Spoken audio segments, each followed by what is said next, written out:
you. That's enough. Oh, cut it. That's enough of that. Chief is here with a message. And, yeah, I'll tell you, it's a very scary message, you know. I just got back from the West Coast, and it's happening everywhere. And, hey, there's something mysterious happening in Philadelphia. Yeah, what the hell's going on in Philadelphia? I'm telling you, have you heard about what's happening in Philadelphia the first time? And I don't make the news, gang. I only report it. Philadelphia. Hey, California science in Philadelphia has discovered the first instance of homosexuality by choice in an animal other than man. Dr. Suzanne Chevalier-Shkolnikov of Stanford University told a scientific convention in Philadelphia she observed a large number of stump-tailed monkeys that apparently prefer homosexual relations to heterosexual ones. Although a few reports of homosexual acts by monkeys have been reported, they are quite rare. The Stanford study is the first showing monkeys who apparently acted out on choice and prefer those little pink shoes. The study involved a colony of 10 monkeys of both sexes, actually all three, who were in all ages kept in a large cage at Stanford. They were studied for over a year. And a lot of hanky-panky went on. Please, keep it up there, please. Is that all? Pooped out on me, huh? Well, that's the way it's all happening everywhere. By the way, you know, this just thought, you know, let's see, I got another thing here. It's just... Oh, yeah, hey, I knew it had to come. I think I remember a couple of years ago I predicted this. I just throw it out. Just throw it out. Yeah, you can now take a porno tour of Europe. You know, like years ago, it used to be people take a fishing tour, a gallery tour to go visit the Louvre and all, you know, stuff like that. Scenic tour, gourmet tour. Well, now it's available, a porny tour of Europe. A $1,300 per person is the latest overseas holiday package offered by a Tokyo travel agency. The 15-day tour includes inspection of leading pornographic nightlife offered by Copenhagen, Hamburg, and other European cities that are leading in that department of art. The agency rules that all applicants must be over 20. How's that for discrimination? Yeah. It's happening everywhere. Oh, what? Look at that. It's mine. Isn't that a very good? That's mein Gott und Himmel. It's a very good movie there. Here, ooh. Thank you. Is it set there now? Hey, you know, speaking of, all right, you put the word in there yourself. Speaking of, of the goofiness of our time, did you see that great, that great commercial? I think it's a great commercial. Pardon me. I think sometimes commercials, not often, but occasionally, that many commercials, if you keep watching them, from time to time, they'll come out with something that's really is a real tongue-in-cheek, something which is usually accepted as very serious in other worlds. Did you see that 7-Up commercial that is a takeoff on Love Story? Have you seen that one? Well, be sure to see it. It says more about that to me, Eric Siegel is the poor man's Rona Jaffe. And, oh man, I mean, anybody who can take Love Story seriously can probably take Against the Storm seriously. And undoubtedly, I was deeply involved in Ma Perkins when Ma Perkins was around. Yeah, it's that kind of stuff, see, but they do a wonderful commercial on it. And he says, gee, she was swell. Gee, you're swell. And behind him is, you know, that soppy theme. He falls in love, actually, in this particular issue, in the commercial. He falls in love with a bottle of 7-Up. And there's a scene with him in bed. And, yeah, it's right there on the commercial. It's great. And then, of course, mysteriously, the bottle dies in the end. And then she was taken away from me. You know, you've read all this, Jess. And now I am a stronger, bigger man as I march forth. And you see him walking down the street now, and he's with a can of 7-Up. He says, but she understands me. Yeah. It's real nice. You know, speaking of things real nice, there's a lot of mysterious stuff happening around. And I would like to go on hand here. I'd like to really go on the official record here as saying that I'm glad somebody at last has reported on this. You ready for something scary? Get my scary music up in there, will you please, Herbert? And while the scary music is being loaded up there in the machine there, let's get this commercial out of the way. We've got a commercial for a record. Here it goes. This is the record you're listening to. Yeah, it's exciting. It's Walden.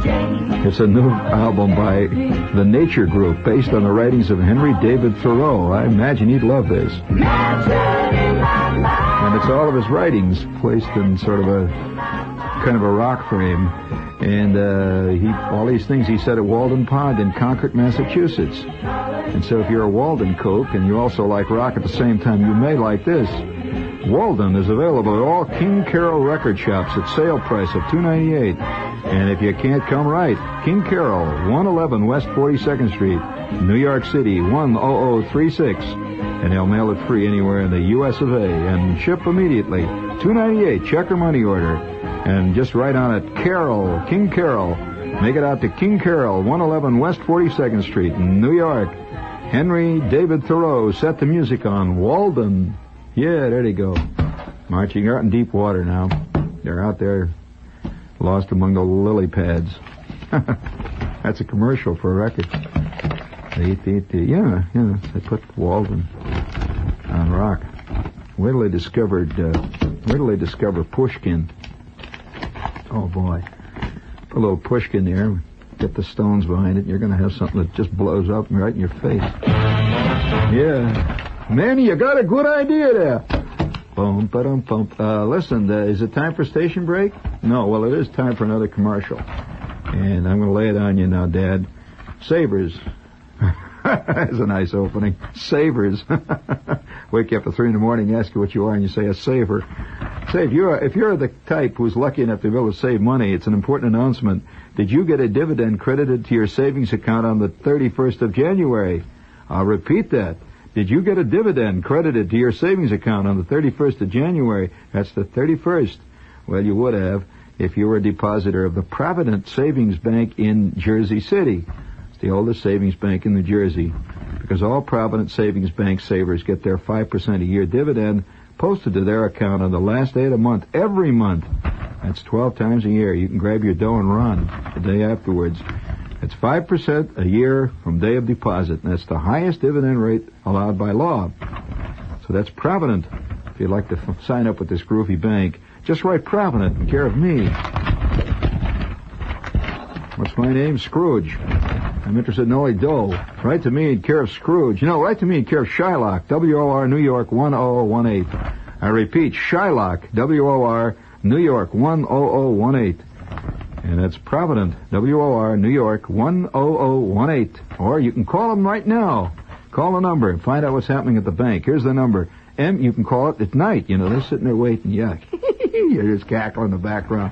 Guys counting their money in the counting house. Call them at MU2-6800 right now. Operators are standing by. MU2-6800. Call them right now. Of course, that presupposes that anybody's saving. Oh, no, that's all over. This is WOR New York. I want to make this statement. No, you say no? It's too early yet? We've been out for 2 hours. What are you talking about? Oh, yeah, you want to hear what's happening. It's a scary story here. All right. Okay, ready for a scary story? You want to hear it? It's a crazy story. All right. That's my scary music. I don't know about that scary part. You can tell this ain't Walden, can't you? Miss Josie Stoltz sat in the Circle Campus Library of the University of Illinois, making notes from a book. Many of you have done this from time to time, even I have. Well, as women sometimes do, she slipped off one of her shoes as she sat at the table there in the library making notes. She would slide her foot into the shoe, slide it out, let the shoe dangle from her toe. She was concentrating so hard on her research that she didn't remember exactly when she became aware that her foot felt funny. It felt wet and cold.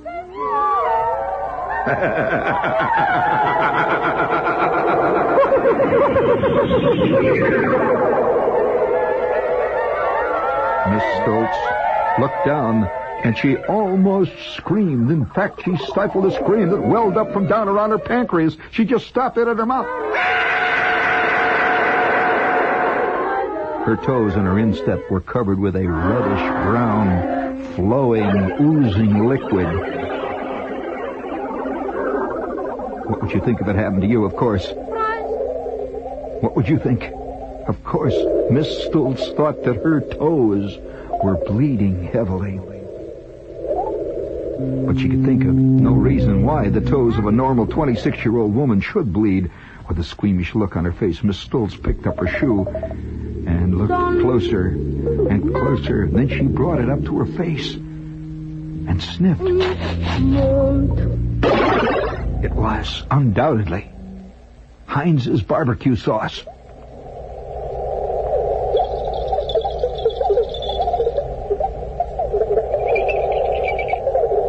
Miss Stoltz glanced around the room. The tables had wooden dividers to provide privacy, so she couldn't see the other people, but she could see that nobody was walking around. She peered under the tables, but she saw no one crawling. Shoe in hand, she limped to the washroom to clean off her foot, which is totally doused with Heinz's barbecue sauce. Fortunately, everyone was so engrossed in his own work that Miss Stoltz wasn't asked why she was carrying her shoe and was walking around with a red foot, and therefore did not have to explain that it contained barbecue sauce, at least a pint and a half. Her shoe was filled with barbecue sauce. After cleaning her foot and her shoe, she came back and pretended to resume her work. But this time, she pulled her chair out from the table so she could watch for anyone or anything that looked strange. She saw several strange-looking people. It would not be an American college campus, especially in the library, if she didn't. But no one was carrying a bottle of Heinz's barbecue sauce. Later, Miss Stoltz, who is an editor at an educational publishing house, told about her experience. "Doesn't it sound strange?" she said. "It wasn't the strangest thing to ever happen on a college campus, but we agreed it was unusual. So I asked one of the library security men about it." "That was a surprise," the security guard said. We quote, "That was a surprise. He's never used Heinz's barbecue sauce before. It's always been mustard or ketchup."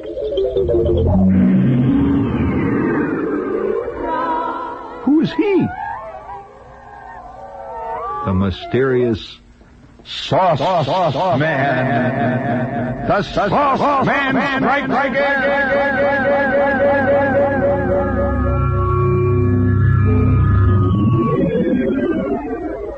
Yes, the guard went on to say, the Sauce Man struck again, eh? This time with Heinz's barbecue sauce with onion bits. I don't know who he is, but every so often here in this library he goes crawling around under tables pouring mustard or ketchup. He usually has his Ann Page ketchup in women's shoes, but this must be a significant change. This is the first time I've heard of him using Heinz's mustard sauce with onion bits.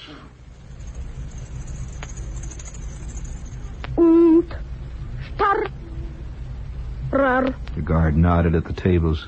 See, in most places he'd be noticed, but here we have them dividers, so you can't see what anybody else is doing. The women don't notice it until he's gone, and it's too late to catch him. Some of them are pretty upset. You can't blame them. It would be a shock to find your shoe filled with French's mustard.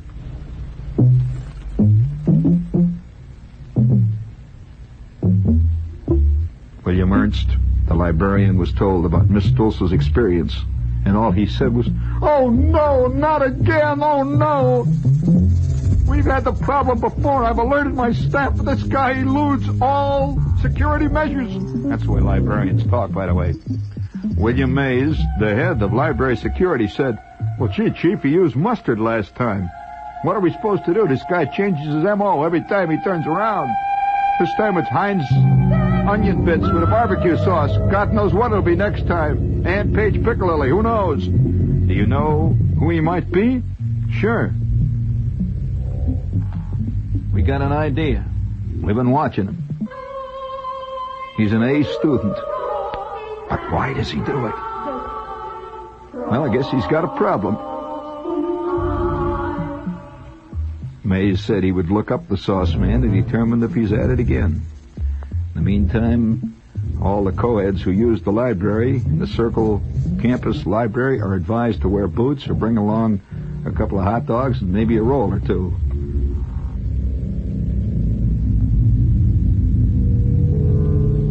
Thank you.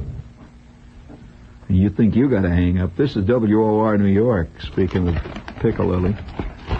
I'm telling you, you know, I mean, can you imagine this guy plotting this?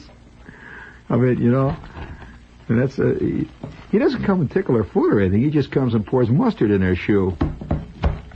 Or he sometimes, as you can see, he's upgrading his operation there with the onion bits. I like the onion bits. Well, he tries to, you know, they have a good garlic one, and then they have one that's called smoke flavor. That'll be interesting. Yeah. You know, I had a little style. I guess he's getting to be more of a gourmet. He started out with ketchup. But, yeah, most of us do in our lives. But, you know, it's funny. It reminded me of a scene. Well, you know, it's a funny scene. I guess everybody's had a situation like this before in his life. That just reading this, it reminded me of something that happened to me. And it was a thing that happened in college. And it was just exactly a scene like that. We had this very, very, very serious school. And, you know, and there's certain schools that aren't serious. They just, you know, play around and have a great big band and a fantastic football team, and that's what the name of the game is about. And everybody's there for a big party. And, I wonder, you know, it's the truth. Let's, you know, you got to be honest about these things. And inadvertently, there was a brief period in my life when I had signed up in a serious school. And that can be a real sobering experience to discover they're really serious about differentials, you know, kind of stuff. And yeah, and everybody is. That's what really worries you. So I used to go to this library, and I was always in moments of terrible desperation when I was in the library. Yeah, it was like, you know, I had 15 minutes to write a 759,000-page theme, you know, that kind of stuff. Oh, that's a hellish moment. It really is terrible. And, yeah, and also, there was another thing, too, that I would go to libraries for. I would always go to libraries. I think most people go to libraries to find the answer.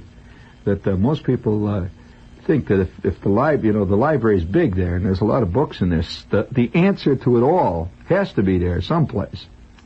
Oh, yeah, you know, the ultimate answer. And, in fact, Thomas Wolfe, the first Thomas Wolfe, he had a desire to read every book in the Harvard Library. Well, the Harvard Library, if straightened out, and if all the volumes were laid, you know, like in a bookshelf, it would stretch around the earth 422,000 times, probably. That includes their bound collection of Sears Roebuck catalogs, annotated. Well, he tried to read from A all the way through. What a feckless move that is. But there are those people who have this hang-up. You know, the library to them is like a church. And it's a religious experience, really. It's an emotional, psychic experience. And so I was not in that bag. I was always in the desperation bag. And whenever I was in the library, it was a terrible deadline coming up over the horizon like an electric train coming right at me, see? And so there was this library. It's a technical library. You know, there's certain kinds of libraries. I mean, there's some libraries where you go in there and you get the Bobbsey twins. You know, that's listed under current fiction. And that's the kind of that. Well, yeah, you'd be surprised. So I was in this technical library because I was having a bad time with certain problems that had to do with a man named Kirchhoff. Now, I don't know whether you ever heard of old Kirchhoff. He was bad. You know, he came up with bad stuff. You know, Botticelli's principle. I used to always come up with... I invented my own fake principles, you know. The Bernoulli bend was one of my things that I invented. I used it in several exams. I referred to the Bernoulli bend, yes, which involves liquids that flow through a bent piece of glass tube. This is the Bernoulli bend. And I had a whole big complicated equation that dealt with centrifugal force. It sounded logical, you know. You know, that liquid that's going through a tube that's bent goes faster because it's going around a corner. And he called it the Bernoulli bend. Enrico Bernoulli, in the year 1470, invented this principle. You know how he invented it, don't you? When his landlady, he was a Venetian. Yeah, and she threw the garbage out of the top floor down into this canal down there, and he saw it bend and made a curve, see? And he hollered, Eureka! At which point the Bernoulli's bend principle was evolved and later became a key point in some of the stuff that Newton fooled around with. You know, Bernoulli came well before him and was far more complex. That's why he never got popular. It was also an Italian. At the time, the English had a firm grip on anything that had to do with literature. See, by the time Bernoulli said what he was doing, they were just a bunch of guys making spaghetti as far as the English were concerned. So, I don't want to get into this. It's very involved and technical. And any of you are very interested in the work that Bernoulli, his later work was even more interesting. Incidentally, it was directly responsible for the flush toilet, which came later on. Bernoulli bend principle is involved in. You notice, whenever you see a toilet, it's got this bend in the bottom of it. That's called a Bernoulli bend. It's B-O-O-U-L, bend, no, B-O-U-N-L-I-N-N-I, Bernoulli bend. And I don't want to get see, the obvious problem here is that since I'm getting into esoteric here, I'm going to leave the audience behind. To most of them, Playboy's deep reading. However, I would like to suggest here that any of you are interested in the work of Enrico Bernoulli, he's very handy if you're having trouble in a physics class, because you see your physics teacher thinks he's heard of him. He sounds vaguely familiar. And since you've come up with some really esoteric piece of information regarding the Bernoulli bend, you're already halfway towards a B+. Just the mere fact you did it. It'll take them 5 or 6 semesters to discover that Bernoulli actually played on the old New York Giants when they were here in town. And, and by that time, of course, you'll already have your M.A. and be teaching other kids who'll be pulling the same jazz on you. So anyway, it goes 6 or 1 half dozen the other. So nevertheless, I wonder how much education is pure hokum, I mean, it really, guys, when you think back, you wonder just what it's all about. 4 years and you wind up with all this jazz in your head, about thousands of hours of Jane Austen's irony and that kind of stuff, Well, nevertheless, there I am, sitting in this, I'll tell you what happened to me in this library while I was, that was at the time I was inventing Bernoulli, and I was really having, excuse the expression, one hell of a time. I mean, I was up against the wall, friend. There are times in certain classes when you know that the end is approaching, that there's just no way, it's a point beyond, we're just like flying, you know what they have called the point of no return. You know what that is, don't you? Well, the point of no return, when you fly, is the point beyond which, when you're taking a long flight, like an overseas flight, that when you get past that point, you can't turn back. You don't have enough fuel to get back to where you left from, right? And you gotta make it. You gotta go to this next point. And if you don't make it, it's a long, cold bath. In other words, it's the point of no return. Well, that's the way it is in many classes. If you can chicken out the first couple of weeks, you will not be held responsible for chickening out. It will not say withdrew due to the fact that he was over his head. It simply says he transferred to he transferred to a course you can fake. There's certain courses you can fake real good. Like anything dealing with social studies, you can fake your way all the way. No way that they can get you. Now, all you got to do anytime you're asked a question in social studies is get up and say, of course, you're viewing it through a white racist view, at which point anything he says is dead. And conversely, you can get up and say, if you can't hold that one to the candle, you get up and you say, well, of course, you realize that you're dealing with objectivity. I am dealing with the subjective view of a people's who are involved in an echo. This is good. It's ECO with a dash on it. In an echo psychological economic force beyond which they cannot move. They are copeless, as the word goes.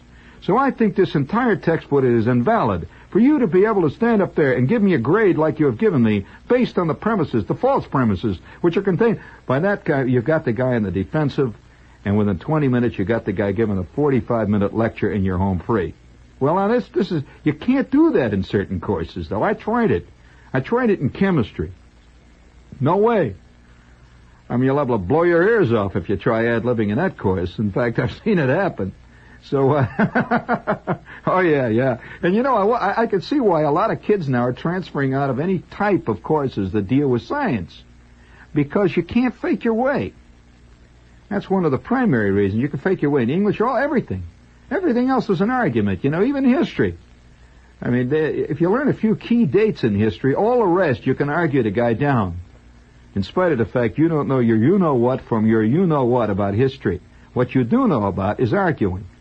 And if you're a good arguer, you can you can go all the way through a PhD without learning one damn thing, except that you can outshout the poor guy in the front. So, nevertheless, I am sitting, I'm really uptight now. I'm really up against the wall, see, because by a mistake in the schedule, and it was that. It was my mistake, see. Had I known what this course involved, I wouldn't have signed up for it. However, by a terrible mistake, I was in a course in which I was about to sink without a trace. Well, there I was. And I'm sitting in this library frantically going through books which I did not understand, trying to find out bits of information which would only further confuse me, but which were necessary to fill in the blanks on this so-called paper that I was writing, which I was hoping was obscure enough so that the guy would not wade through it. Incidentally, you know that many people have worked out a writing style that is deliberately deadening, that is so deadening that it's so difficult to plunge through that you know damn well no teacher is going to get past the second page of your 296-page piece of pablum that you've written down. Oh yeah, this is a obfuscation as a direct and total art form. So nevertheless, I was deep into that bag. I was real good at that, see. But there's one thing you discover very quickly. There's hardly any way to fake your way past an exam that says one of the following four numbers is correct. Circle the correct one. 1.1739. 1.1737. 1.1738. 1.1735.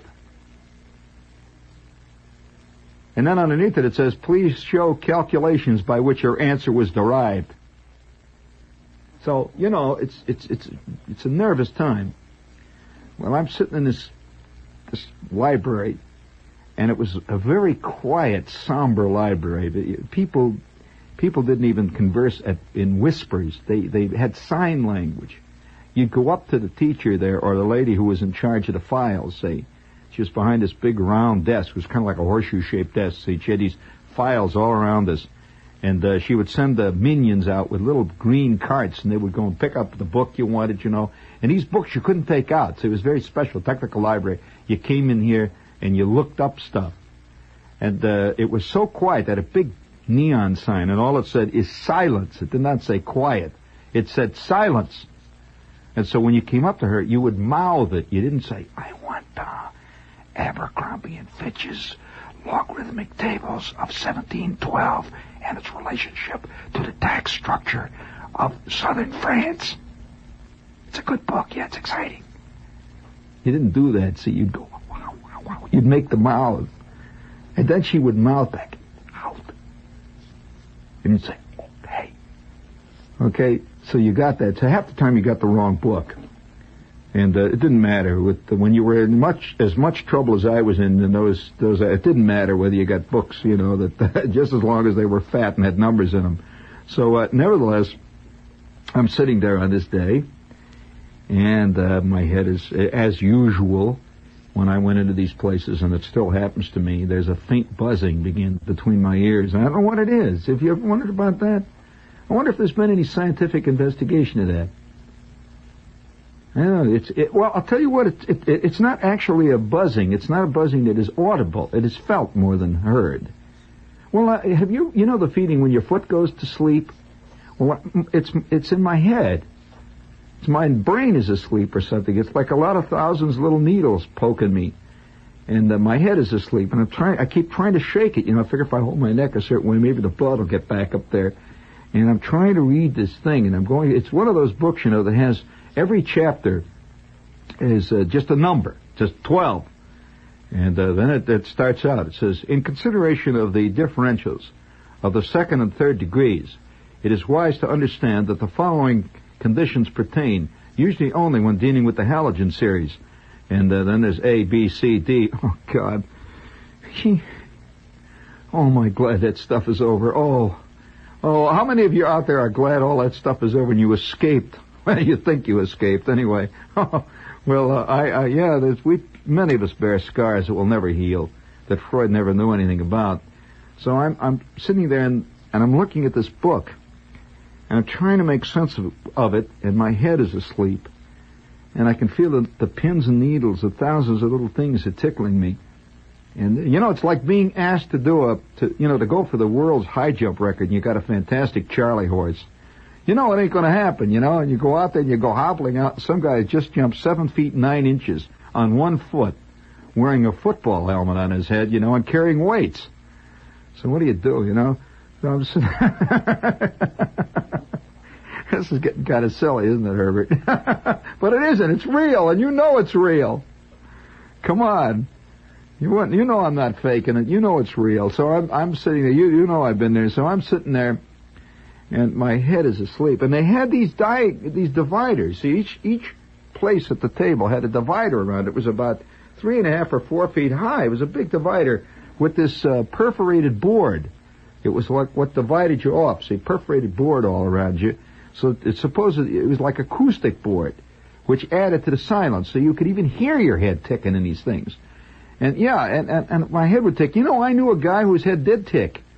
There's a terrifying thing that happened to this guy. And it happened in college. I don't know whether he again. You see, it happened to him in organic chemistry, which you could do with anybody. Yeah, you go through those carbon series, and man, So this guy's head started to audibly tick. And I'm not being. I'm just telling you the truth. His head would tick at intervals of about 30 seconds. You'd hear like that. His head is ticking, see?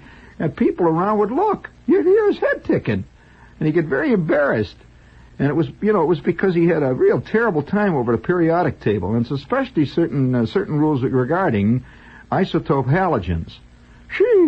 And his head started to tick right in the middle of an exam one day with the blue book, and as far as I know, it's probably ticking even faster now. I don't know whatever happened to the poor guy, but his head ticked, and they finally took him out screaming, and they let him go. They didn't put a bad thing in his record. But here I had gone past the point of no return in this class. I thought I was, like most pilots who go past the point of no return, they think you can make it. Well, I had gone past the 4 or 5 week period when you can get out of a class without being called failed. And it was too late now. I couldn't turn back. I was way out over the wine-dark sea of defeat. And I was approaching what looked like a Stygian fog bank. All my navigational aids were gone. I had lost the flap on my left wing. As a matter of fact, it was quite obvious I was totally disoriented. My airspeed was rising precipitously, and I could see that my oil pressure was dropping almost to zero. Well, I was in a sweat, to put it mildly, bluntly. Well, I'm sitting there in this library on this day. You notice I never hardly tell stories about my college days, right? Well, it was a trauma.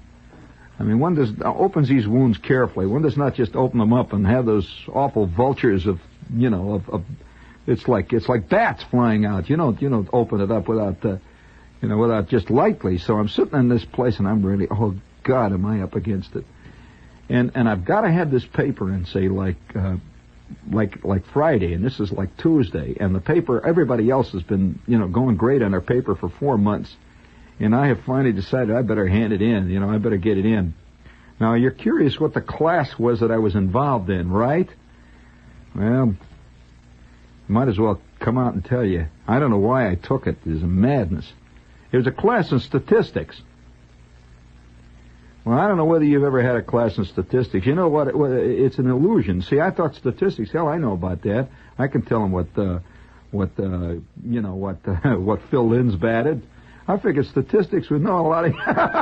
Oh, wow. I really did, I figured statistics is, how many 3-base hits that Tony Kubek got. That kind of stuff. Well, I suddenly found myself absolutely... And I hated it. See, every day I would go into the class and I would hate it more. which made it almost impossible for me to study it. And yes, I have rarely loathed anything as much as I loathed that. It was just, I can taste it now. Even the word statistics makes, my tongue get furry. So nevertheless, I'm sitting in this library when this great thing happened to me. Well, this thing happened to me, I can put it that way. And I'm sitting there, and I got this book. In fact, I would pile up books. That's another thing. That a lot of people believe that they get enough books out and pile them around them. Somehow it gives you a sense of security, like you're surrounded with the tangible, the tangible knowledge of the ages. You can reach out and touch them.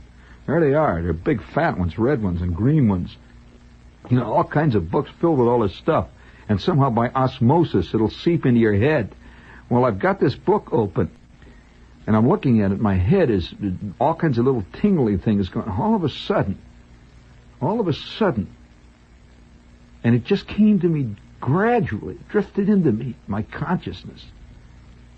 I'm so desperate, and my head keeps falling alternately asleep, and then there'd be wild screams of alarm that would roar through it when I realized what was going to happen when I failed this class. Totally. When suddenly I felt something. At first I didn't recognize what it was. It was a mysterious feeling.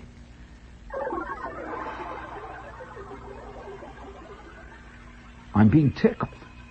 Something is tickling me. My first impression was that I was really, I was losing all of it. The marbles had gone rolling down the cash register. That the marbles had disappeared. By God, I am being tickled. And something is tickling my left foot. Was tickling my foot. I looked, I pulled my foot. At first I kicked. I moved and I didn't feel anything. I thought, must be some... Because I had these loafers. You remember when everybody wore loafers? I had these loafers, see, with these wool socks, and I'd kick the loafer off. And something is tickling my foot inside the wool sock.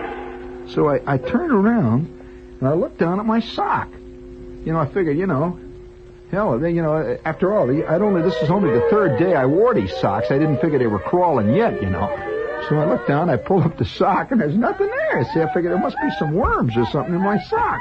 So I kick my foot, and I go back, and I sit down like that. And then I thought, well, maybe it's the shoe. So I reached down, and I pulled this loafer out, and I looked in the shoe. There's nothing in the shoe. I looked under the table. There's nothing there.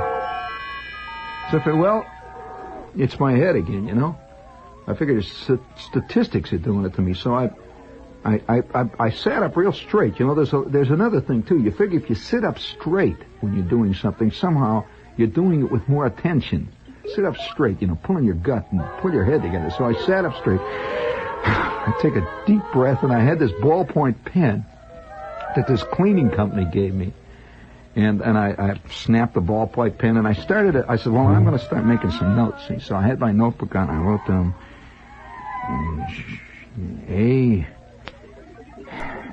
the probability of events and the random quality, oh God, probability of events, and my head starts to buzz again, and I felt that tickling again.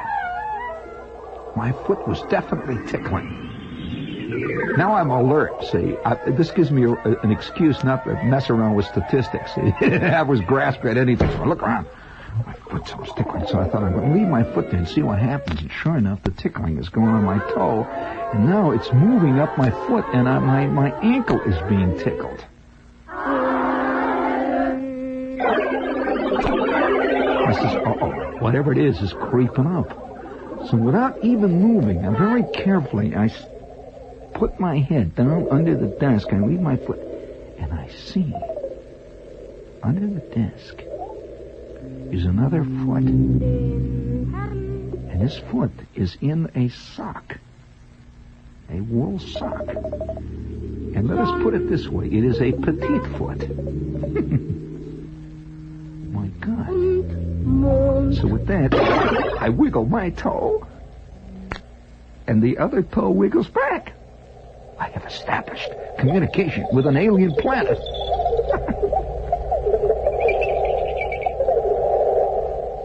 remember, see, there's dividers all around. I'm scared to look.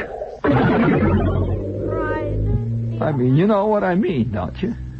That's right. There are feet and there are feet. Well, we played footsy like that for about a half an hour. All the while I'm pretending I'm working on this terrible textbook, see? And finally, I get the message, this foot is being withdrawn. So I withdraw my foot, I put the shoe on, I stand up, I walk around the side, and I could not believe it. This chick was one of the most sensational chicks I'd ever seen at that hotbed of... Listen, there were beautiful women on this campus. This one was a beautiful woman among beautiful women. Shepard had hit the double jackpot. And she's in the technical library. Well, I can only tell you this. We kept this up for about 2 days, 3 days. And one afternoon, I am walking along through the Commons when along the other way comes this same girl that is out of the library now for the first time. It turns out that not only was she, let's put it this way, how can I say it, cooperative. She was indeed eager to cooperate. Yes. And within a short time, we had let's say we had a relationship that would have made Eric Siegel look like kid stuff. But I even went further than that. She was not only a straight A student in statistics, she was delighted to write a paper for me. Which she, with the help of a couple of her friends, quickly did. Shepard turned in a paper that even is today quoted among leading researchers in the field. As a matter of fact, when my paper was received by the instructor in the course, it was a stunned silence. And after that, he would often, when he was in the middle of an argument in class, refer to me as a final authority on a subject. And I said, well, that'll come next semester. Usually after we get right down to the point, I came off with not only an A in the class, I came off with a very interesting semester. And let's say, as we put it in the vernacular, a satisfying interpersonal relationship. So I can definitely say to you guys out there who have felt that the library has nothing to offer to you, it does. I have found many things in libraries which have been deeply and profoundly satisfying. And I would recommend a trip to your local library any time. And don't forget, by the way, wear a shoe that comes off real easy. There's a lot of things are going on out there. I mean, you never know what this guy's up to with the Heinz barbecue sauce with the onion bits. You never know. He may be trying to say something.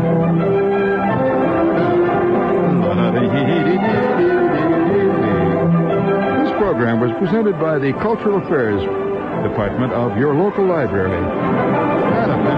As a public service of this forward-seeing, deeply concerned station.